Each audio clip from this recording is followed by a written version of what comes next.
সেজদায় আমরা যত ছোট হই এর চেয়ে ছোট আর হওয়া যায় না। সেজদায় আমরা যতটা বিনয়ী হই একটা মানুষ এর চেয়ে বিনয়ী আর হতে পারে না। এই তো নামাজ শুরু করলাম, আল্লাহু আকবার, এরপর রুকুতে জাস্ট বো ডাউন আর হেড, মাথা একটু ঝুঁকালাম, আর সেজদায় একেবারে মাথাটারে মাটিতে মিলিয়ে দিলাম।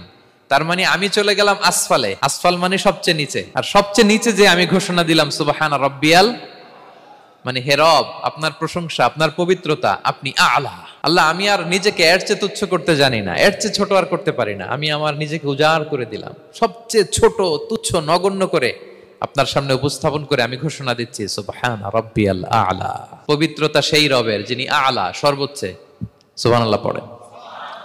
তাহলে সিগনিফিকেন্সটা বুঝতে পারছেন কেন বিষ্ণু ইসলাম এটা পড়তেন সুবহান রাব্বিয়াল আলা?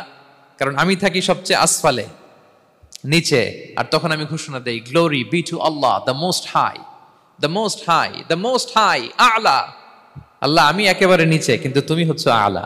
মজার ব্যাপার হচ্ছে সেজদায় আপনি যত নিচেই থাকেন না কেন, মাথা নাক নিচু করে ফিসফিস করে যাই বলেন না কেন, এটা মুহূর্তে আল্লাহর আরশে চলে যায়। আপনি নিচু হবেন কিন্তু কথা চলে যাবে আল্লাহর আরশে। এজন্য বিষ্ণু ইসলাম বলতেন মান তাওয়াদা তারাফা, যে নিচু হয় আল্লাহ তারে টেনে উপরে উঠায়। আপনি সেজদা দেওয়া মানে কি? নিচু হওয়া, ছোট হওয়া। তো বিষ্ণু ইসলাম বলেছেন বেশি বেশি সেজদা দাও, তাহলে আপনার মর্যাদা সম্মান বাড়াই দিবে কে?